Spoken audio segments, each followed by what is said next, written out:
The all-new Yamaha V6 Offshore F350. It's a featherweight knockout, the lightest 350 horsepower outboard on the water, exhilarating boating and incredible control in a powerfully light design. The Yamaha V6 Offshore F350. The Fishing News is sponsored by these fine partners.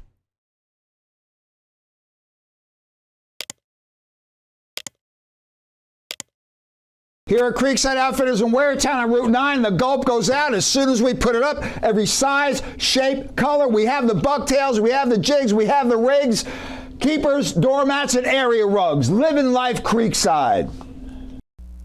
Dawn on Tuesday, up and at 'em alongside the Raritan Bay clammers. Sure, we worked hard to find a bite, just not as hard as those baymen.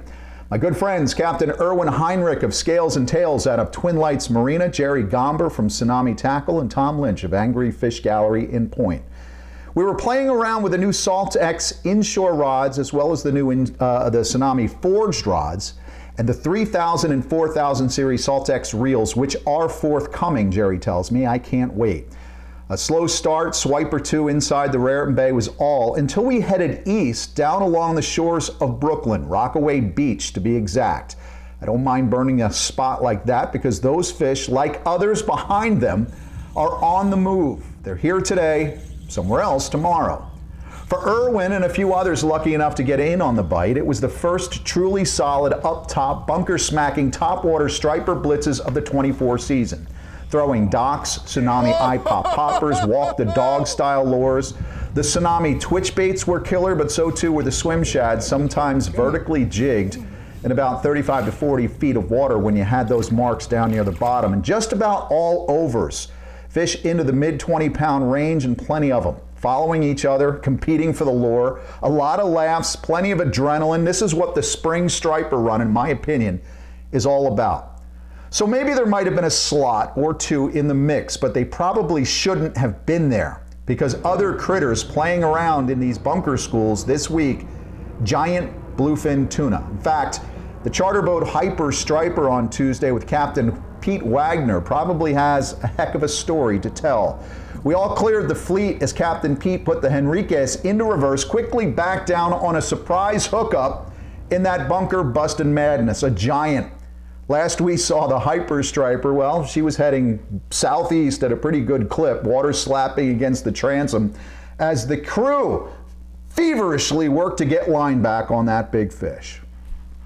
I'm Jim Hutchinson, New Jersey, Delaware Bay edition of the Fisherman magazine. It's Thursday, May 9th, and we've got the first week of fluke season under our belts here in New Jersey and New York. Those two states, of course, opened up this past Saturday. In Delaware, you never close. So you never need to open. It's always there. As soon as those flounders show up in Indian River Inlet, Lewis Harbor Canal, and the flats along Delaware Bay, you have at them. But everybody's in on the summer flounder fluke madness. We'll talk a little bit more about that in just a moment. Those giant bluefin that I mentioned before, of course, they are off limits. NOAA Fisheries on Friday officially shut down that subquota. It always happens every year.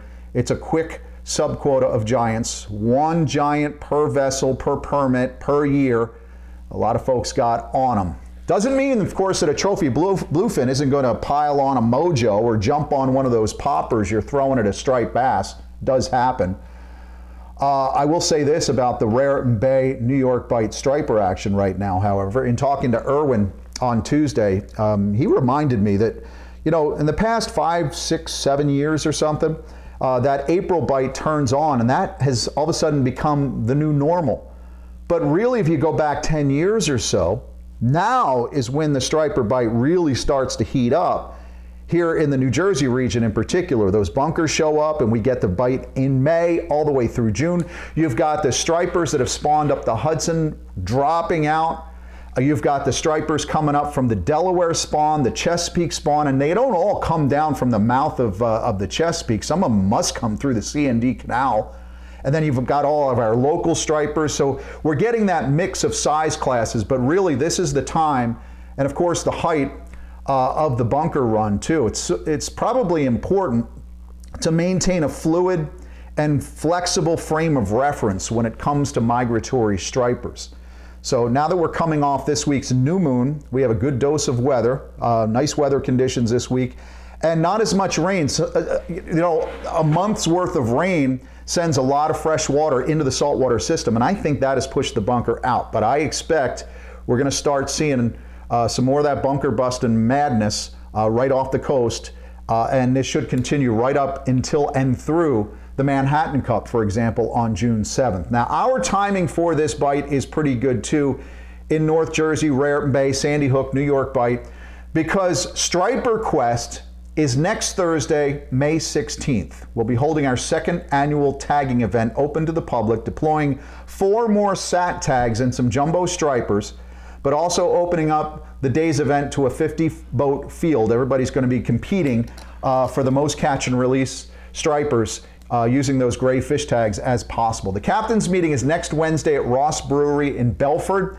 The tagging competition commences Thursday morning. There's an after party, an award ceremony following the day of fishing. That's back at Ross Brewery. That's out in Belford. I hope to have some more details either at the captain's meeting or the party the next day about that latest tag retrieval that we just got off the beach in Seaside several weeks ago. We've got people coming from literally all over the world, Mexico, Central America. Captain Ben from Jackpot Sport Fishing out of Marina Pez Vela, he's fishing this event. We've got all of our sponsors competing with folks in the general public. We've got Penn, AFW, Yozori, Seagar, Tackle Direct, Caterpillar Marine, Steiger, and more. Everybody's going to try to see who can catch the most stripers. We've got some great door prizes and auction items. Like I said, a 50-boat field. You can enter now at grayfishtagresearch.org/striper-quest. You'll see it when you go to the Gray Fish Tag Research homepage, which of course is just grayfishtagresearch.org. You can also, of course, scan the code. You'll see the advertisement in the May edition of the Fisherman magazine. You can just point your phone right at it, scan it, enter. I hope you're going to be there. Need boat insurance? There's a reason Muller Insurance Agency has been in business for over a century. When you need them most, their commitment to service and support will give you peace of mind and protect your investment. Visit mullerinsurance.com or call 201-659-2403. But we've got some good opportunities right now along the entire stretch of front beaches. That includes Monmouth, Ocean, Atlantic and Cape May counties as well. Stripers in the surf. Anthony Pettucci said it was a clam bite for him late last week, brigantine stripers. And I think, based on the reports we're getting out of Andy at Riptide Bait and Tackle and Noel at One Stop Bait and Tackle, whether you're on north side or south side of that Absecon inlet jetty system, you're in good shape. Any place that you're fishing along that area. Chris Johnson said, quote, "It's been slow for us this spring, but Mason here made his first ever trip with me last week. He was worn out by the end, but he managed his first stripers while nighttime plugging. Mason be creeping while I'm sleeping, that's for sure. Go birds, Mason. Looks like a glider, maybe a twitch bait, can't be sure." But I do know that in Nick Konicheski's most up-to-date Beach Talk report, that's a surf report that you'll see in this week's digital edition, that's for subscribers, but you can also get those reports every Monday afternoon by going to thefisherman.com, go to the Fishing Reports tab, and they're all there. But Nick says, quote, "North to south and all shores in between, the surf striper bite ignited this week. Clam throwers were lit up with fish all weekend long, and some anglers were well into double-digit catches. Fish ranged from shorts up to 40 inches in most areas, and the chew seemed to go on all hours of the day." We're also still finding out about some fish in the back. And I've known that. Guys have known that from the light tackle stuff at dawn and dusk in the back bays. But Manny Butera, he said he was on the Toms River this week and still catching stripers on bloodworms. And that's good news if you're looking for a grand slam in the back bay. Back bay stripers, bluefish, which are spread out through most of our bays and rivers and inlets at this point. Perhaps that first weakfish of the season. And of course, fluke. Fluke opened up. That's your 4. That's your grand slam. Again, we'll talk about fluke in just a moment. Captain Dave at Absecon Bay Sportsman Center is saying the same thing, inshore slam-wise. He's getting striper reports out back, some bluefish, and yes, those beautiful yellow-finned weekies are on the prowl at this point. Now, someone asked on our YouTube page last week, when was the best time to target weekies? And assuredly, I would answer now. I don't know if there's a best time. And the same thing we said about striped bass. Who knows when these fish are coming in? But we know that the weakfish are in now. And I think the next 2 months are going to be the hottest bite of all season long until we get those spikes set up in the back. Man, do I miss grass shrimping for weakfish. Another wave of bluefish entered the back waters and out front as 10 to 12 pound choppers were taking chunk baits with ferocity. More of Nick Konicheski's Beach Talk column this week, summarizing the weekend catches at the Jersey Shore in our week-ending reports this past Monday that you'll find at thefisherman.com. Colin Bernstein echoed that report. He emailed me on Monday to say bluefish were hitting like crazy at the T-Jetty in Atlantic City, and he was crushing the blues with a Azori Hydro Minnow and a Mag Darter.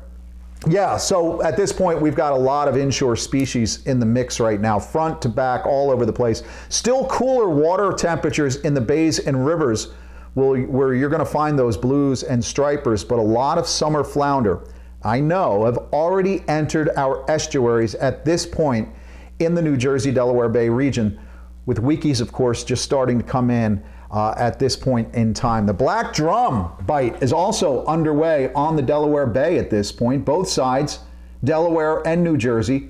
I spoke to Captain Bob Cope of Full Ahead Sport Fishing out of Hutchinson Marina in Cape May earlier this week. They had 8 boomers and left them biting on Monday. I talked to him on Tuesday, but Cope told me Tuesday, said this is the best they've bit this early in quite a few years. He followed up with me again on Wednesday about the bite. I think they had a 55-pounder weighed in. So those jumbo boomers are on the prowl in Delaware Bay. And of course, as we've been talking about since April, those black drum, they're spread about throughout New Jersey. Look for them in Great Bay, of course. Haven't heard much in Barnegat Bay, but still getting occasional reports. Monmouth County. In fact, speaking to Irwin the other day, he was set up fishing on the flats recently. Said a big school of those black drum went underneath him. Received a few nice emails to start this week from fisherman readers and our video watchers during talking about some of their latest catches. The Eugenio boys, they're back at it around Barnegat Inlet having some fun with the stripers. Note the flutter spoon. That's great when those bass are stacked up on your machine. I mentioned the swim shads, but if you're looking for that surface bite and you go over the stripers and their feet, they're down there thick, drop a flutter spoon down. Drop one of those Maja drift spoons, the flutter spoons from Nichols or Tsunami. I think Jigging World or Tackle World has their own as well. Get that spoon to wiggle and wobble its way down into the zone where those fish are stacked up. Exciting way to fish and very effective. Frank Neiman, he was out on the Raritan on the opening day of fluke season this past Saturday, but his son Cole found the stripers were more to his liking, took a slot for the table, which Frank said was delicious when he said this: pan cooked in a little bacon grease, a coating of seasonings, Parmesan cheese, and a little touch of pork rind crumbs. Sounds tempting. Thanks, by the way, to Frank for adding, quote, the Fisherman is one of my very few actual subscriptions, and I really enjoy it. Thank you very much, Frank. I do appreciate that. Tom Lawrence, he writes, quote, your boys and Jenny helped Ryan and I out again. Awesome. Tom said he and his son fished the beach from 4 to 8 p.m. earlier this week for 3 stripers, in all 2 shorts, 1 30-inch keeper. Said they most went through like, what do you say, a dozen or more clams after the team from Grumpy's put them on a brand new spot. I'm telling you, if you want secrets, you gotta support your local tackle shop. That intel is well worth it. Now, Tom said they saw one tight ball of birds working just off the beach where they are, just a little south of Seaside. And again, we are at that junction point right now where we've got that local mix of stripers of various smaller size classes. We've got the Hudson fish going to be post-spawn and dropping down. Then we've got the Chesapeake and Delaware. And it all comes around that pit point, you know, that point right there where New York and New Jersey comes together. I don't want to call it an armpit, that's not fair, but that's where it is. I mean, people, that all happens. That's that junction point. And that's where it all takes just, it's bonkers. If you're from any other place in New Jersey and you haven't gotten in on this bite, try to figure that out. Check out the Fisherman magazine, find yourself a boat, get up there and enjoy this striper bite, especially as this surface bite just begins to materialize and explode. Now back to that email that Tom wrote. He said, quote, open boat would be great to give a calendar guideline of when to transition from fresh clam to fresh cut bunker. This is right about the time, I would say, Tom. He did add that he was hoping to catch some of the blues that are now in our area. And a good way to do that, and also win great prizes, is our Coastal Kayak Clash that is now officially underway. It's open to subscribers. You do have to register first, but I would remind you, and the hardcore kayakers already know that, the water temperatures are still pretty cool. So if you want to paddle or pedal your way safely on your Hobie or your Old Town or whatever yak you have, you want to be prepared just in case you happen to go into the drink. For more on gearing up for kayak safety, the aforementioned Jenny Yackerman is at the helm and ready to rock. Hey everyone, welcome to this week's open boat, or should I say kayak. To promote the Coastal Kayak Clash, I'm going to give you a rundown on kayak safety. First off, your PFD. Never leave home without it, especially on the kayak or a smaller vessel. I got on here, I have my whistle in case I'm in distress, my handy dandy knife in case, God forbid, I flip the kayak and I get tangled on lines, I can cut myself out. I have my walkie-talkie to communicate to my kayak buddies. And on the kayak itself, I have a paddle just to get out of any situation. I have a ton of stuff. I have a whole crate of gear. And then of course on foggy days like this, you got a flag, and more importantly, you got a light.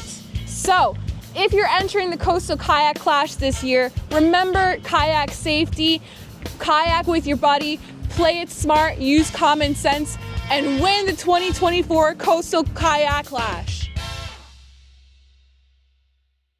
Let's go! It was a busy first week of the Coastal Kayak Clash. Larry Newman started the bidding with his 34.75-inch bluefish landed on May 1st. We had two nice blackfish from CKC regulars, Tom Howd with a 18.25-incher and Justin Oser with a 21.75-inch.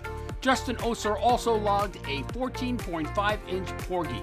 Greg Sakowitz entered the first fluke of the Clash at 20 inches, and we have two stripers, a 27-incher caught by Greg Sakowitz and a 39-incher landed by Kenneth Zaloom. After 1 week, the top three looks like this. Kenneth Zaloom sits in third place with 3 points, and the 2022 champ Justin Oser sits in a virtual tie with Greg Sakowitz with 6 points. To be part of the fun, you must be a Fisherman subscriber. Get all the details at thefisherman.com. Week 1 of the 2024 Dreamboat Challenge was a week of weakfish. We had 3 nice weekies hit the board. Bill Pesaurus had a 5.15 pounder. Mark Barocchi nailed a beautiful 7.1 pounder, and Anthony Savino landed the leader at 8.19 pounds. We also had a Titanic bluefish hit the board. This 15.5 pounder landed by Frank Shea should stay near the top all season long. The top of the leaderboard looks like this. Mark Barocchi sits in third place with 9 points. Anthony Savino holds second place with 10 points, and Frank Shea breaks the tie by landing the bigger fish and holds first place with 10 points. To be part of the Dreamboat Challenge, you must be a Fisherman subscriber. Get all the details at thefisherman.com. Said it before, I'll say it again. Pick up that May edition of the Fisherman magazine with Lee Wakefield on the cover with that summer flounder. Be sure to check out the article on page 24 about skinny water fluke. We talked about it a bit last week, but summer flounder enter our estuaries, just about all of them. Navasink too. Don't think it's just the South Jersey. Don't think it's just Ludlam or behind Corsons or Great Bay. These fish enter our estuaries in March and April, early spring. And the best way of targeting keepers this time of year is back there along the shallower edges and using mostly smaller baits. Now the opener this past Saturday was less than ideal weather-wise, but even a blind squirrel can find a nut on a rainy day, it would seem. I was using a Magic Tail Hoochie squid jig, half ounce or so. Also a Tackle World floating jig head. You can also get them from Tin Man Lures. Both of them tipped with a white and yellow firetail swimming mullet. Water temperature in the back bay where I was fishing, never got above 60 degrees while Dad and I were out. And the Minn Kota sure helped when those easterlies affected the drift just on the outgoing tide. But clearly, the expression on my face says it all. Very Steven Tyler-like. I'm back in the saddle again. 22.5 inches, not a bad first fluke of the 2024 season. 8-year-old Eva Capuano got her first fluke of the year on Saturday, a 19-incher, while fishing on the Great Bay with Dad Christopher and grandfather John. Don't know where she was fishing, but I do love some of those shallower flats on the Great Bay, which warm up a little bit faster, especially where some of those clammers are working, because I think that all that raking or tonging kind of gets some stuff up, and fluke are attracted to that. Also, up the creeks. If you know those creeks well enough, a lot of those summer flounder are up in the creeks, and they'll also feed on the outgoing tide just outside of the creek. Good luck on that. Kim Robinson, Ryan Robinson, and Captain Mike aboard Never Enough out of Avalon got out on the opener out back. The three of them limited out by 9:30 a.m. with fish up to 4.2 pounds, a respectable start to this season. Sean Smith sneaked away from work earlier this week, got the kayak out on the river for a couple of keepers, another 8 shorts that were all in last year's slot range, he said, but no worries. Sean I think he still got his keeper. Sean was jigging a 5-inch power bait jerk shad for this fish. And Taryn Lee proves what we discussed last week and at the beginning of this week. A couple of online debates that I had with people said, it's too early for fluke to show up. The regulations tell you it's too early for fluke to show up. Those fluke are in the back bay, and yes, bigger fish are in skinnier water this time of year. Taryn said she was stoked at her first fluke of the season, 27 inches, a 7-pound stud that swallowed a 3-inch 3X NLBN, no live bait needed, in mud minnow. That was in shallower water on light spinning gear during a super high tide. From this week's new moon. That is past, so tides are back to normal. Now next week, give you a tip. Next week, we're going to have another one of those NLBN private batch promotions to tell you about, a super exclusive that I'll have more information next week before the special small batch, special batch, exclusive members only deal next Friday. That's what we do. That's what I do every week. I try to stay on top of the latest, greatest baits available for the 2024 season, like these. For more than 20 years, anglers everywhere have come to know one thing, that nothing says no to fish bites. Your first shot at cash-winning fluke this tournament season is Saturday, May 11th. That's this Saturday, the Valhalla Flounder Open on the Bass River. Stop by Valhalla Yacht Sales in New Gretna. The contest is being based out of Breezes on the bay there on the Bass River, right across from Allen's Dock and Marina. If you're looking for last-minute bait and tackle, go over and see Justin and George and the crew at Allen's Dock. I'll be there on Saturday myself. It's always a great event. I still don't know if I'm going to fish it. I know I'm fishing on Saturday, but I'll be there to watch the weigh-in and to hand out the awards checks this Saturday. Go to fisheриesconservationtrust.org to register, and you'll find all the details again in the May edition of the Fisherman magazine. Now, in addition to trout, the Delaware River striper fishery continues from upriver down into the tidal areas. That bodes well for the rest of our spring run out along the coast, as those Delaware River stripers, those spawning stripers, slowly drop out of the Delaware and move out the mouth of Delaware Bay, and then hopefully hug the coast on their travels north and northeast for this spring and summer migration. For more from the Sweetwater, besides right next to what looks like a beautiful place to trout fish, some stream somewhere in the Poconos, let's check in with my friend George, the Pocono Outdoors Guy. Well, hey, Jim, it'd be great if we had some of this weather on the weekends. I think we're stuck in that warm and sunny during the week and cold and chilly and rainy on the weekends. but I think some relief is coming. You know, on the river itself, you know, the shad are still biting. Folks are still picking them up here and there. I think we got a few weeks left in that shad bite, but right now a lot of the focus is on that sweetwater striper bite. You know, those stripers always are on the heels of those shad coming up river, and a few guys are really getting on them strong. A lot of guys down in that tidal portion, you know, down by the Navy Yard and such. A lot of guys getting on bloodworms up in the northeast. As you move further up in that non-tidal areas, still getting a really strong bite, but not quite as big as those big girls they're getting down south. Now, Finseeker Guide Service with Tim Keebler, he's been out getting them on some guests, on a lot of stripers, all probably in the, you know, 5, 6 to 10 pound range. Nothing real big yet, but I think those big girls have yet to move up the river. Anyway, over on Nakamixon and Wallenpaupack, you're still getting those stripers as well. Lots of folks checking with them. Down on Beltsville, Kaylee Miles checked in. She got herself into a beautiful striper as well.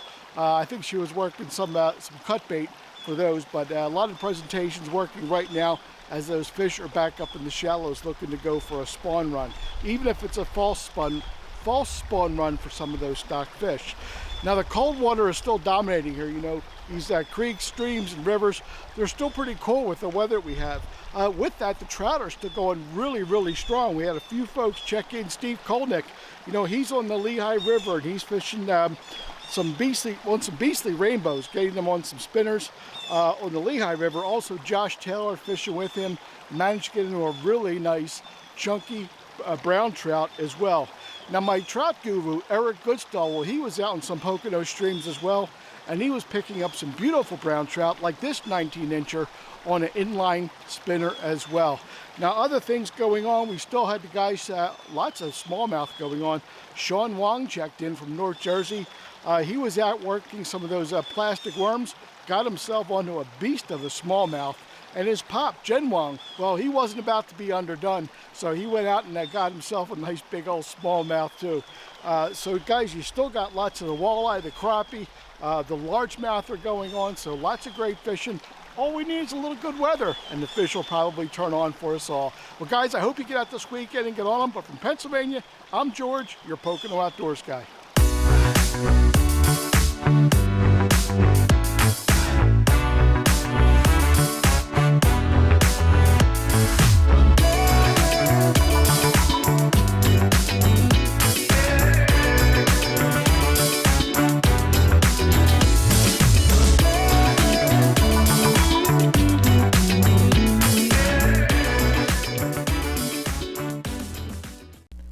One week from Friday, black sea bass reopens in the Garden State. That's Friday, May 17th. These are the New Jersey regulations that are on screen right now, so you know what you're expecting this year. It will kick off with a 10-fish bag, 12.5-inch size limit in New Jersey, running through June 19th. Now, since TOG closed at the end of April, and without much of an ocean fluke bite just yet, some boats are getting some maintenance. Others are looking for other species from which to grab a score. I got a message from Captains Chris Lito and Bobby Bogan aboard the Gambler this week on that boat's most recent trip east this week in search of tilefish.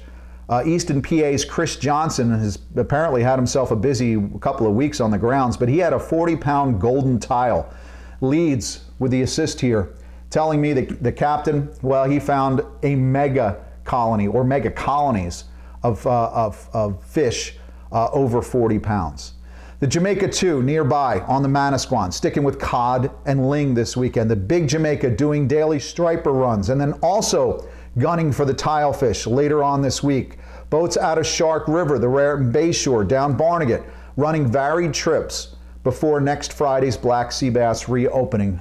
If you're looking to score on a headboat or charter boat, when those black sea bass are the biggest and the hungriest, I would start calling around now for reservations. And I'm not sure how many of the headboats are reservations only at this point, but you might want to check just to make sure so that you've got a boat for next weekend. If you're looking for a local charter, you can always turn to the report section in the middle of the Fisherman magazine. We've always done this, man. You go through the whole magazine and go right into the center is when you get to the latest reports, and then you can run down. It's like a yellow pages with all the context. I'm sorry.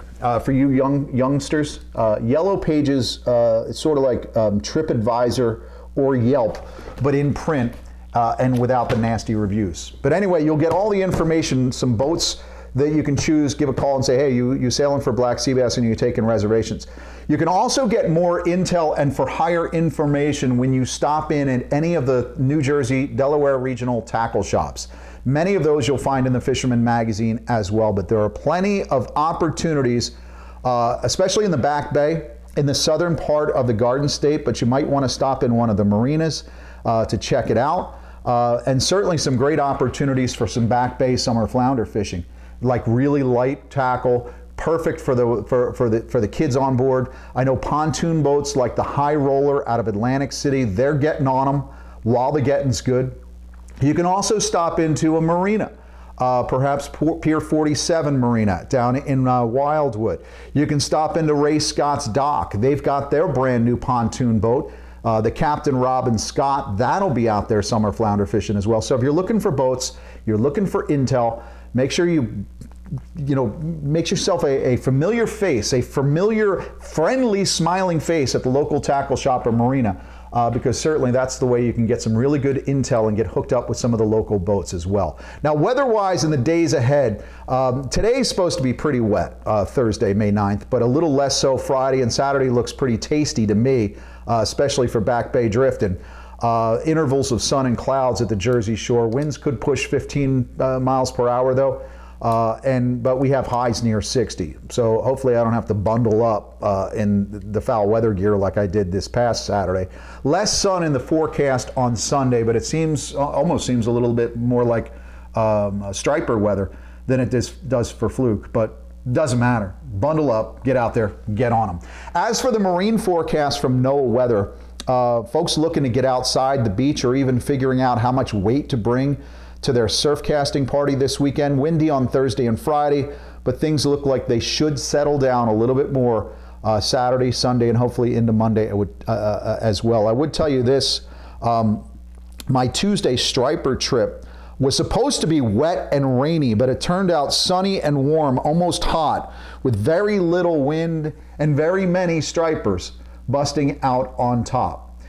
So staying on top of the weather is made much easier now with SiriusXM weather and the fish mapping software. I know you can if you go to the New York or Philadelphia affiliate weather, they'll scare the bejesus out of you into not fishing for the weekend, but they're not on top of what's going on.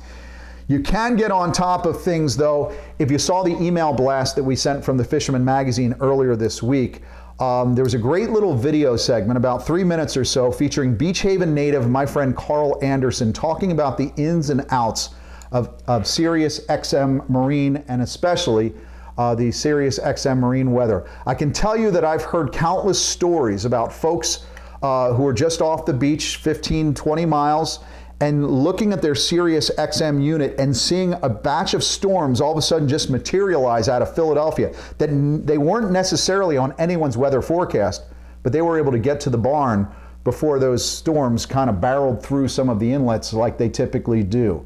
We'll send you out this week with Captain Carl Anderson at the helm, and I'll see you next week in the cockpit for Striper Quest 2024.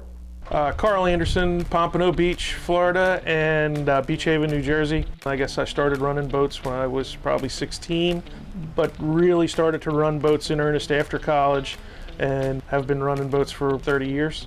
So have been doing it for quite some time. We have different boats, so we have Simrad equipment. We have 2 boats right now that have Garmin equipment. We're kind of well versed in both, and they both complement the Sirius weather and the fish mapping, which we love so much that once you're familiar with it, you won't want to not have it. It's got to be part of your repertoire. No matter where we go, what boat we're on, we want to have that data at our fingertips because it's such an incredibly good tool. And particularly when you're fishing places far offshore, you have long runs and you want to narrow down your scope of opportunities to where you have a better chance of being in a spot where there's going to be something happening. The obvious reason to use SiriusXM weather is that so many times we're farther offshore than you can get a cell phone signal. You're not be able to download data on that. The SiriusXM is integrated into your electronics. It shows up right in front of your face. It updates regularly. You can have all this data at the touch of your fingertips. It makes so much sense to have it. It's the easiest way to get your data for weather and conditions that are changing while you're underway on a long trip than anything else you can possibly have. SiriusXM Weather gives you the ability to look out into the future and see what you're heading into, 2, 3, 4, 5, 10 hours ahead. And as weather fronts come through and conditions are changing, SiriusXM Weather keeps you abreast of that, whereas your situational awareness radar on board at that time only gives you what you're dealing with at that time.